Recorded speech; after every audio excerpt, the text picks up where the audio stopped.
journal vous est offert par le FPI, Fonds des promotions de l'industrie, votre partenaire privilégié pour la réussite de vos projets.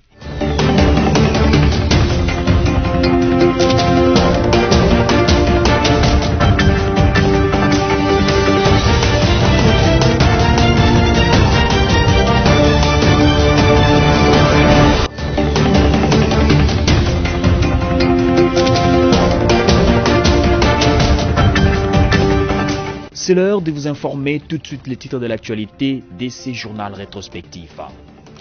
Félix Antoine Tshisekedi est en Allemagne. Il a participé le vendredi 27 août à Compact with Africa. Il a été invité comme chef de l'État congolais et surtout comme président de l'Union africaine. Gabriel Kyungu Mwanza sera inhumé dans un mausolée construit à Lubumbashi, dans un lieu à convenir entre les autorités et la famille. Le président de la République Félix Antoine Tshisekedi a accédé à la demande de la famille du président de l'Assemblée provinciale. Au courant de la semaine, la police nationale congolaise a présenté le jeudi 26 août les membres d'un réseau de vente et consommation de la drogue communément appelé Bombay au gouverneur de la ville de Kinshasa, Jontini Ngobila. C'est dans ce stade Omnisport Heroes Stadium de Lusaka en Zambie que le chef de l'État de la République démocratique du Congo, Félix Antoine Tshisekedi Tshilombo et président en exercice de l'Union africaine, a pris part ce mardi à la cérémonie de passation du pouvoir entre Hakainde Hichilema, président entrant, et Edgar Lungu, président sortant. Un jour avant cette prestation de serment, Serge Tshibango, mandataire spécial du chef de l'État, et Claude Ibalanki, coordonnateur du mécanisme national de suivi de l'accord cadre d'Addis Abeba, ont été reçus lundi à Lusaka par Hakainde Hichilema, nouveau président élu de la Zambie. La délégation de la RDC a précédé le chef de l'État Félix Tshisekedi en terre zambienne. Notez que c'est après 6 tentatives que Hakainde Hichilema est élu président de la République. Âgé de 59 ans, Hichilema était reconnu comme étant l'homme fort de l'opposition zambienne.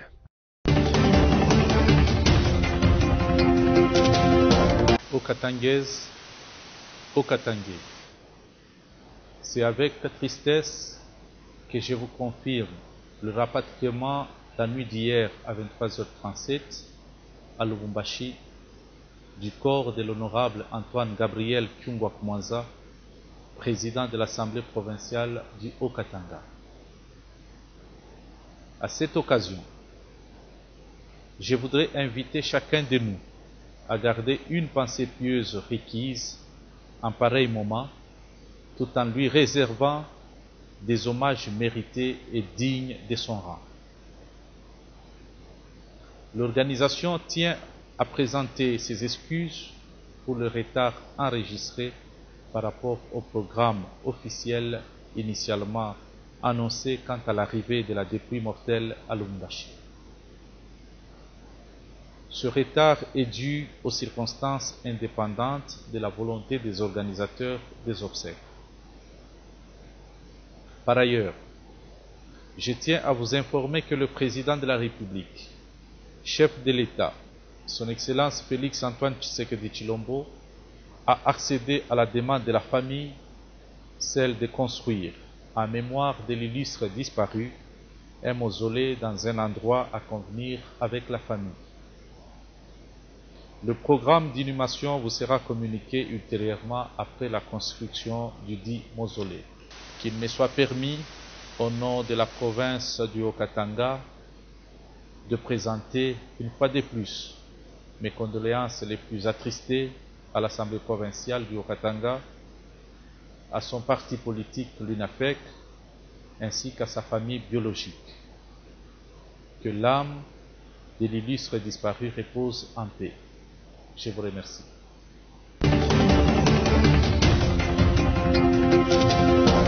D'abord, c'est la question de la désignation des animateurs de la Commission électorale nationale indépendante qui a été au cœur des matières de l'actualité. Répondant aux questions du journaliste de TV5 Monde, Eric Nyundu a estimé que le délai sur le consensus risquait afin d'avoir un impact sur l'organisation des élections. Le processus a bloqué parce qu'ils n'ont pas réussi à avoir un consensus. Il y a d'un côté 6 confessions religieuses qui ont voté pour une personne qui s'appelle Denis Kadima, et puis de l'autre, il y a l'Église catholique et le CC, c'est-à-dire l'Église protestante, qui eux sont contre. Et on leur a laissé le temps, d'ailleurs ils sont au-delà des délais requis, et on leur laisse le temps de faire ce qu'ils peuvent. Mais simplement, la question c'est de savoir, tous ces délais-là risquent à la fin d'avoir un impact sur l'organisation des élections, et on ne peut pas en imputer la cause au président. Ce sont eux-mêmes les acteurs du terrain qui ont choisi d'agir de la sorte. Pour les directeurs de la cellule des communications de la présidence de la République, le chef de l'État Félix-Antoine Tshisekedi joue à l'apaisement face au choix du successeur de Corneille Nangaa. Le président ne veut pas que ce processus se fasse dans la tension. Lui-même, il est issu d'une longue tradition de l'opposition, une tradition qui s'est battue pendant 32 ans pour instaurer la démocratie en République démocratique du Congo. Donc vous pensez bien qu'aujourd'hui que le président Félix-Antoine Tshisekedi Tshilombo est au pouvoir, il ne pourra pas être un frein à l'instauration d'une véritable démocratie, c'est-à-dire à la mise en place d'un processus qui va permettre des élections transparentes et justes en 2023 en RDC. S'agissant de l'état de siège décrété dans les provinces du Nord Kivu et de l'Ituri, il y a quelques mois par Félix Tshisekedi, Éric Kinyundu a pensé que cette mesure n'était pas un échec et que les choses allaient dans le bon sens. Il est trop tôt pour tirer un bilan, mais déjà il y a 2 choses positives qui peuvent être remarquées. La première, c'est qu'il y a énormément, près d'une centaine, non, je crois près de 500 rebelles qui ont remis leurs armes, donc qui ont accepté d'entrer dans un processus de démilitarisation et de démobilisation. Et puis de l'autre, il y a une baisse relative de la tension et des conflits, parce que notre armée et les FRDC gagnent du terrain et sont en train de pousser dans leur retranchement la plupart de ces rebelles. Il y a une poste de résistance qui se trouve à la frontière de l'Ouganda et du Soudan du Sud avec les ADF, mais là, ce n'est même pas des rebelles, ce sont des terroristes qui ont signé allégeance avec Daesh. Donc c'est une autre forme d'action qu'il faut mener. L'affaire Congolité n'est pas passée inaperçue au cours de son intervention sur les antennes de TV5 Monde. Pour les patrons de la communication de la présidence de la République, il est encore tôt de parler de la question de la nationalité parce qu'il n'y a qu'un projet de loi là-dessus. Le président n'a pas à se prononcer à l'étape actuelle. Pourquoi? Parce que c'est un processus législatif qui doit suivre son cours. Et comme vous l'avez très bien dit, ce n'est qu'un projet de loi. Donc il doit encore suivre plusieurs étapes. Et après, on verra quand le rôle du président sera arrivé. Donc l'étape, c'est-à-dire de la sanction du président pour promulguer cette loi ou pas, on verra l'action qui mènera, la décision qu'il prendra. Pour l'instant, c'est trop tôt. Et il faut essayer qu'au Congo, on comprenne une chose. Depuis l'avènement du président Tshisekedi, il y a un respect des institutions. C'est-à-dire que chacun a sa place. Le président, le gouvernement, le Parlement, le Sénat, chacun joue son rôle et chacun doit prendre en compte sa responsabilité. Il ne faut pas essayer de mêler le président à tout. Le président n'est pas un Deus ex machina qui tire les ficelles partout. Voilà qui, on l'espère, tranquillisera ceux qui avaient les esprits chauffés sur cette question, prêtant certaines intentions au chef de l'État. Avec quelques-uns de ses ministres, le Premier ministre Jean-Michel Samaloukonde a gagné la ville de Beni, dans la province du Nord Kivu, où il a eu droit à un accueil chaleureux. Ayant fait l'objet du même accueil à Bunia, chef-lieu de la province de l'Ituri, il y a quelques jours après, le chef du gouvernement séjourne dans la partie est de la République démocratique du Congo pour évaluer l'état des sièges qui a été décrété depuis plusieurs semaines par le chef de l'État dans les provinces du Nord Kivu et de l'Ituri. Samaloukonde est arrivé cet après-midi dans cette région en but à l'activisme des groupes armés, une forte délégation des autorités provinciales et plusieurs députés et différentes personnalités de la dite province se sont donné rendez-vous à l'aérodrome avant son arrivée. Les attentes sont nombreuses à Beni. Le président de la coordination urbaine de la société civile dit attendre du chef du gouvernement congolais la solution au fléau endémique de l'insécurité dont la région, fabriquée principalement par les rebelles des ADF. Mais tout porte à croire, selon certaines sources, que cette visite consistera également à fixer la population locale sur l'opportunité de la prorogation de l'état de siège, critiquée non seulement par une certaine classe politique, mais également par certaines organisations de la société civile de la région suppliciée.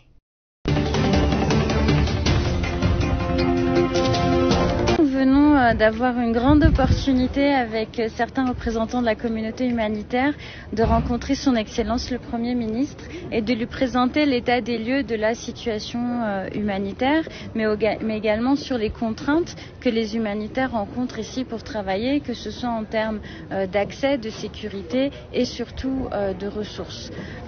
Donc le Premier ministre a bien pris en compte tous nos points et il a effectivement aussi apporté des solutions et des réponses et surtout il nous a encouragés à continuer ce travail.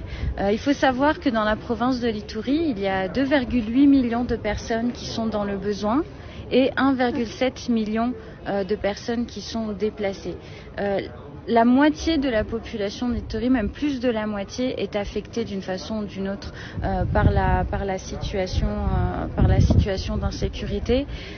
Il y a quelques jours, on était en train de célébrer la journée de l'aide humanitaire, qui était l'occasion de rendre hommage aux travailleurs humanitaires, mais tout d'abord à tous les Congolais qui sont en train de soutenir leurs compatriotes, notamment leurs compatriotes déplacés, en partageant avec eux que ce soit leur nourriture, leur toit ou tous les services auxquels eux ont accès et que d'autres qui ont été affectés n'ont pas accès.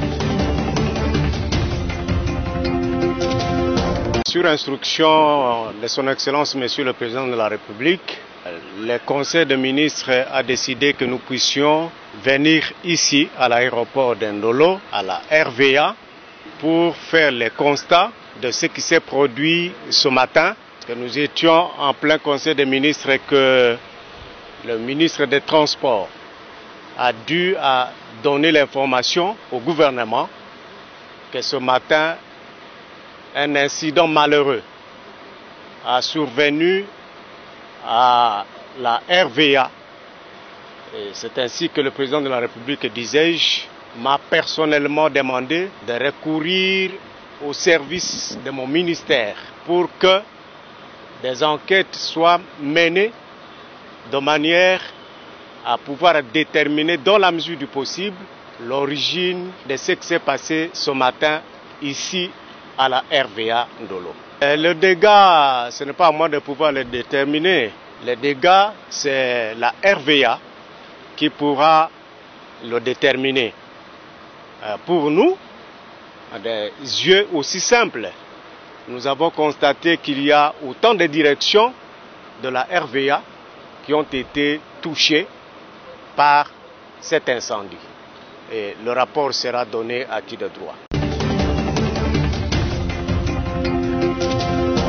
Accompagné de son vice-ministre, du commandant adjoint de la police nationale congolaise en charge d'appui et de gestion, ainsi que des officiels, le patron de la sécurité nationale est allé palper du doigt l'état d'avancement de travaux de construction de cette académie. À la suite des réunions que nous avons tenues sous la direction de son Excellence Monsieur le Premier ministre ou sous la direction de son Excellence Monsieur le Président de la République, il nous est revenu de pouvoir nous dire que nous devrions inspecter tous ces sites qui se trouveraient à travers la République pour que nous puissions donner l'information, la vraie, au gouvernement de la République et à son Excellence Monsieur le Président de la République pour que ce qui est nécessaire soit fait et alors le plus rapidement possible pour que la République ait des effectifs qui puissent permettre à notre peuple de se sentir à l'aise, de se sentir effectivement pris en charge par la police nationale congolaise.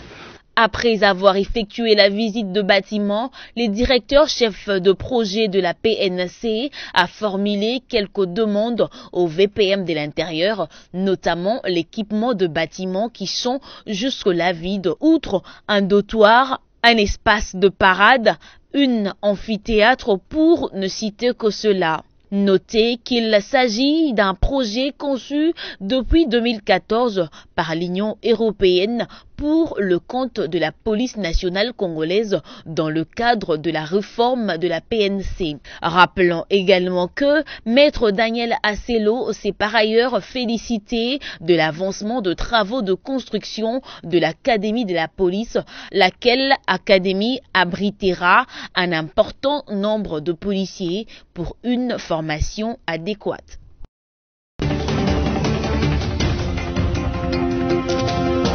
Accompagné de son vice-ministre, du commandant adjoint de la police nationale congolaise en charge d'appui et de gestion, ainsi que des officiels, le patron de la sécurité nationale est allé palper du doigt l'état d'avancement de travaux de construction de cette académie. À la suite des réunions que nous avons tenues sous la direction de son Excellence Monsieur le Premier ministre ou sous la direction de son Excellence Monsieur le Président de la République, il nous est revenu de pouvoir nous dire que nous devrions inspecter tous ces sites qui se trouveraient à travers la République pour que nous puissions donner l'information, la vraie, au gouvernement de la République et à son Excellence Monsieur le Président de la République pour que ce qui est nécessaire soit fait et alors le plus rapidement possible pour que la République ait des effectifs qui puissent permettre à notre peuple de se sentir à l'aise,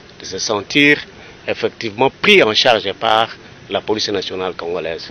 Après avoir effectué la visite de bâtiment, les directeurs chefs de projet de la PNC a formulé quelques demandes au VPM de l'intérieur, notamment l'équipement de bâtiments qui sont jusque-là vides, outre un dortoir, un espace de parade, une amphithéâtre pour ne citer que cela.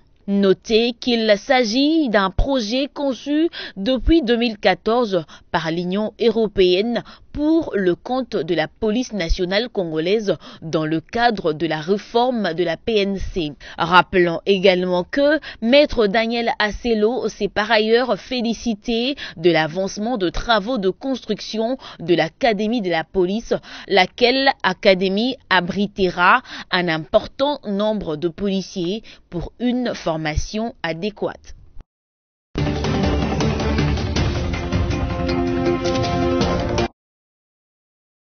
L'entretien de Mbosonko Diampuanga et de Modeste Bahati Lukwebo a porté sur des préparatifs de la prochaine session ordinaire qui s'ouvre le 15 septembre 2021.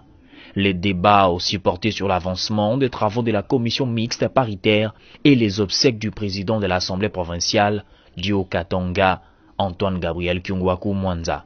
Au sortir de cet entretien, Modeste Bahati, président du Sénat, s'est exprimé à ces termes. Concertons régulièrement, et il en sera toujours ainsi. Comme vous le savez, nous sommes en pleine session parce qu'il y a l'état de siège qui est toujours pendant et nous préparons déjà la rentrée parlementaire de la session ordinaire le 15 septembre 2021. L'Assemblée nationale ayant en charge de traiter l'épineuse question de la Commission électorale nationale indépendante CENI, Modeste Bahati a obtenu de son homologue des informations sur l'avancement des travaux au niveau de la commission mixte paritaire chargée d'examiner les dossiers des candidats à la CENI. Le président et cher aîné, président de l'Assemblée nationale, m'a tenu au courant de l'évolution des travaux au niveau de la commission paritaire.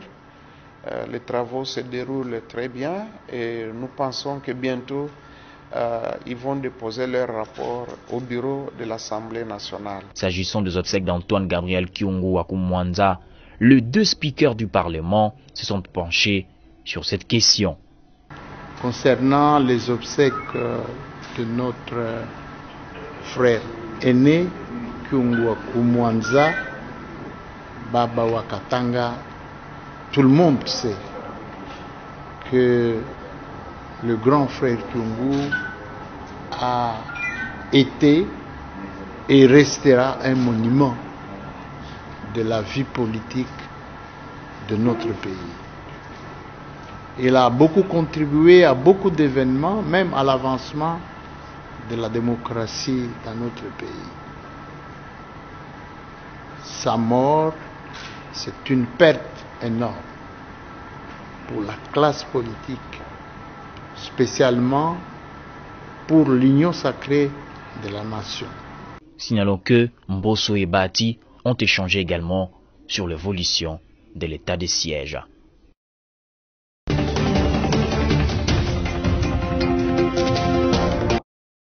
Indignés par le mauvais comportement de ces policiers pendant les heures de travail, cause plusieurs embouteillages à travers les différentes artères de la ville de Kinshasa. Le patron de l'Intérieur et Sécurité a insisté sur les mesures disciplinaires comme action pédagogique à infliger à ces policiers indisciplinés afin de décourager les autres policiers qui se méconduisent une fois commis pour réguler la circulation routière.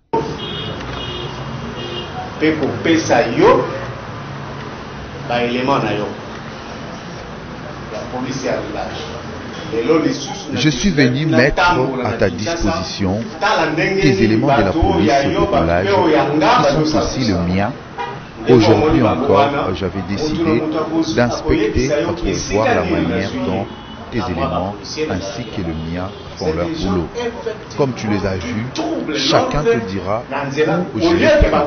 Ce sont eux qui troublent l'ordre et même créent des embouteillages.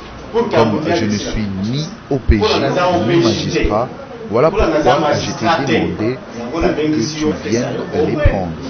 À cause d'eux, je suis devenu un roulage pour faire le boulot à leur place. Nous, les autorités, nous sommes insultés à cause d'eux. Imaginez-vous à 10 heures, un agent est déjà saoulé. Reprends-les et tu me donneras la suite de ce que tu feras d'eux. Vous ne pouvez pas vous imaginer qu'à 10 heures. Par ailleurs, ce geste du vice-premier ministre et ministre de l'Intérieur a été salué avec enthousiasme par la population quinoise qui constate dans le chef de Daniel Assil Okito une volonté manifestée de bien faire les choses pour la protection de personnes et de biens à travers une circulation fluide dans la ville.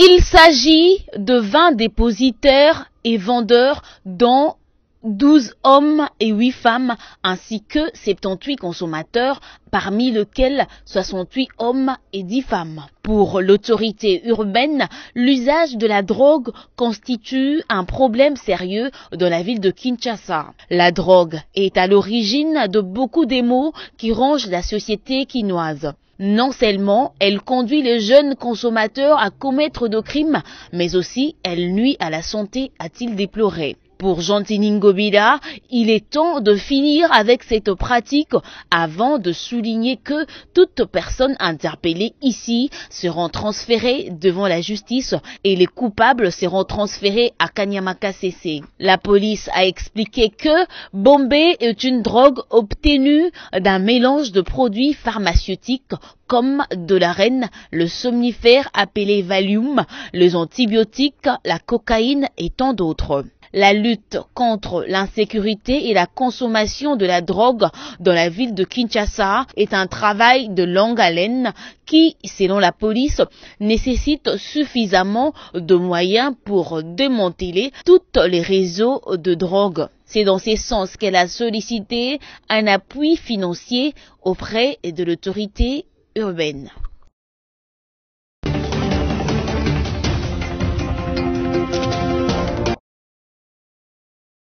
Berlin abrite la 4e édition de Compact with Africa, cette grande conférence économique qui vise à promouvoir les investissements en Afrique, très attendue dans la capitale de la République fédérale d'Allemagne en sa double qualité de président de la République démocratique du Congo et de président de l'Union africaine. Le chef de l'État Félix-Antoine Tshisekedi Tshilombo est arrivé à Berlin ce jeudi 26 août 2021 en fin de soirée. Après l'accueil du président de la République à l'aéroport par des officiels allemands et congolais, le cortège présidentiel s'est ébranlé vers le centre-ville de Berlin. Compact with Africa se trouve être une belle opportunité pour la RDC et pour le continent de créer des plateformes devant réunir les investisseurs privés allemands et africains autour des projets intégrateurs. L'initiative est celle des États du G20 adoptée lors de la présidence en exercice de l'Allemagne en 2017 avec comme objectif attirer les investisseurs privés dans les États africains qui s'engagent à initier des réformes économiques. Les séjours du chef de l'État à Berlin prévoient également une rencontre bilatérale avec la chancelière allemande Angela Merkel et des échanges avec les patrons des grandes entreprises de la Chambre du commerce et de l'industrie allemande. À l'hôtel Kempinski de Berlin, la communauté congolaise d'Allemagne a bravé le froid de la nuit tardive pour ovationner le président de la République à son arrivée à Berlin.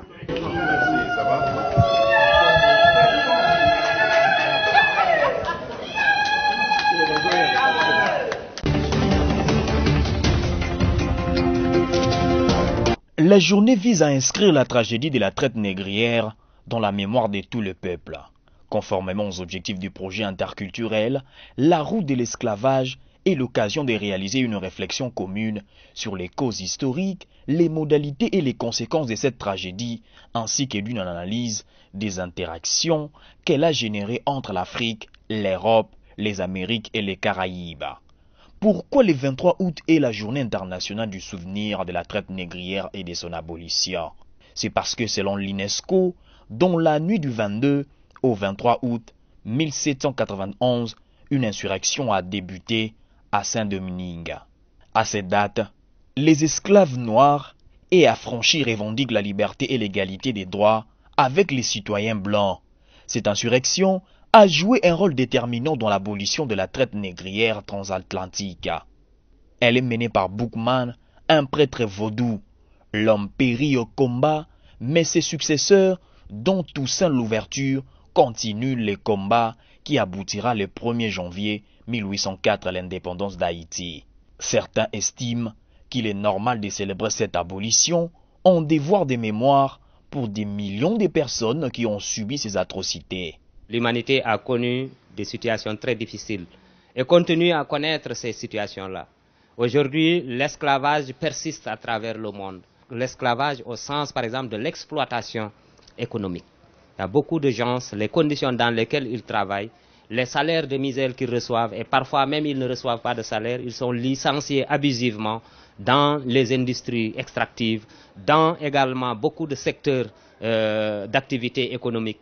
La directrice générale de l'UNESCO invite à cette occasion les ministres de la culture de tous les États membres à organiser des actions en associant l'ensemble des populations de leur pays et en particulier non seulement les jeunes, les éducateurs, les artistes, les intellectuels, mais aussi les sportifs et la société civile.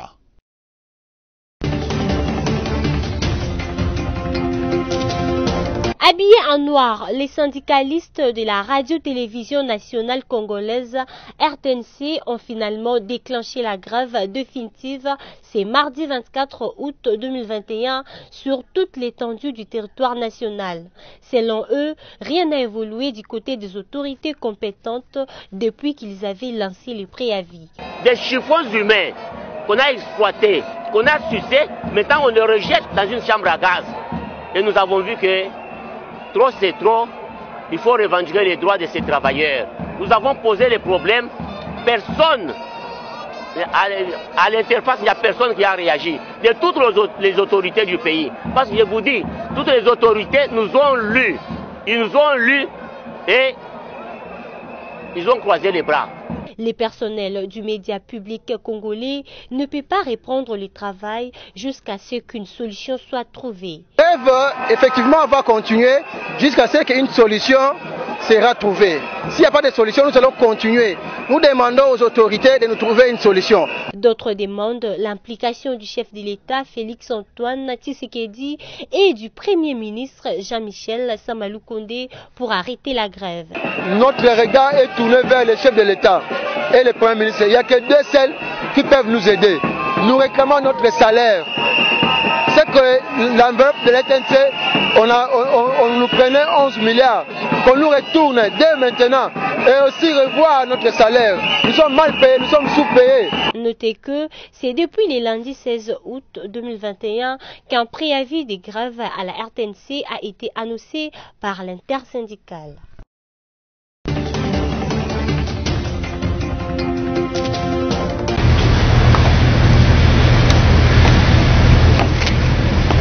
Vous allez bien?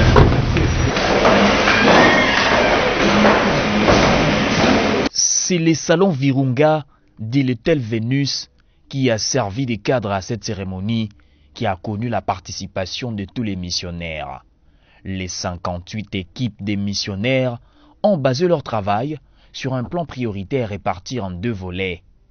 D'abord la fiabilisation du système d'informatique du CECOP et le nettoyage du systématique du fichier paye des enseignants. À titre indicatif, les rapports synthèse de la dite mission renseignent que 57 174 établissements scolaires ont été visités sur les 57 202 prévus, 42 écoles fictives, 879 établissements scolaires non viables, 4 473 établissements fonctionnant avec des faux arrêtés, 2483 agents fictifs et 2483 agents sans acte régulier du recrutement ont été détectés.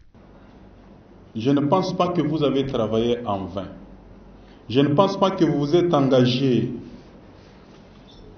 les uns dans la brousse, d'autres dans des forêts ou des petites forêts. Je vois certains d'entre vous sur des lacs, sur des rivières, dans des pirogues en train de traverser, d'autres dans les aéronefs, dans les véhicules et même à pied pour arriver à accéder dans des coins et recoins difficiles pour arriver à recueillir les informations dont on avait besoin. Ce rapport relève en outre que le non-respect des textes légaux qui régissent l'administration publique, surtout en ce qui concerne la procédure disciplinaire pour sanctionner l'enseignement, le recrutement des enseignants et la permutation en violation de l'interdiction de tout mouvement du personnel par le secrétaire général. Prenant la parole au cours de cette cérémonie, le ministre de l'EPST a remercié tous les membres de la commission pour les risques qu'ils ont pris afin de réaliser ce travail. Dans le même registre, les syndicalistes ont demandé à Tony Mwaba d'organiser une paye de proximité pour éviter les déplacements des enseignants vers la...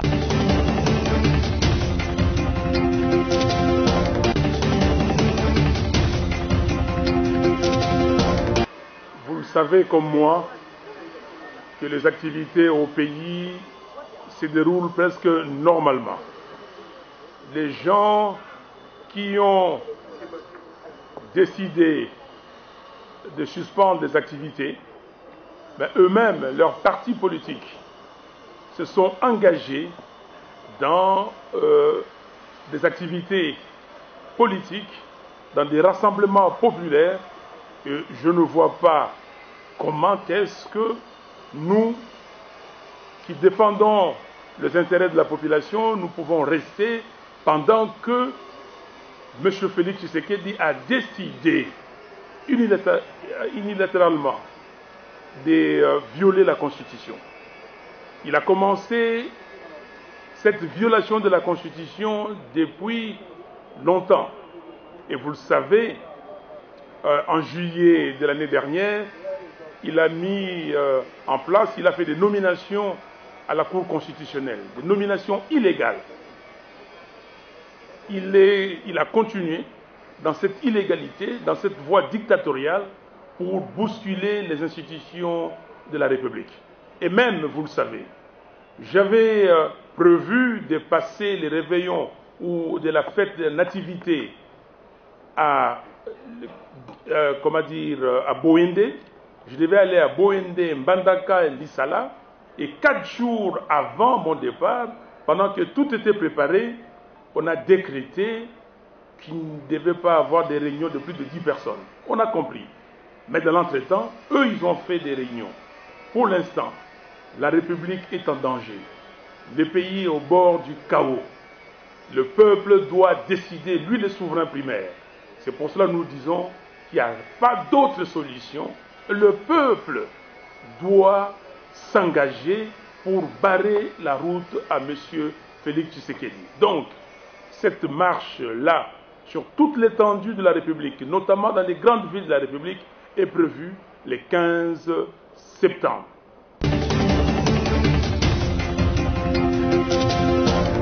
Voilà, on passe au rappel des titres.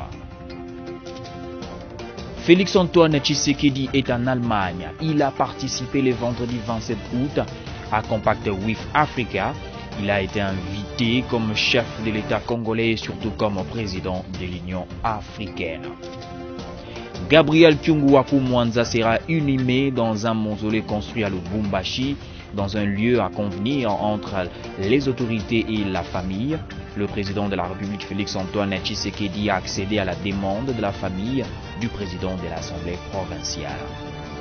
Au courant de la semaine, la police nationale congolaise a présenté le jeudi 26 août les membres d'un réseau de vente et consommation de la drogue communément appelé Bombay au gouverneur de la ville de Kinshasa, Jontini Ngobila. Ce journal rétrospectif est terminé. Merci de l'avoir suivi. L'actualité reste en continu sur votre chaîne. Vivez heureux.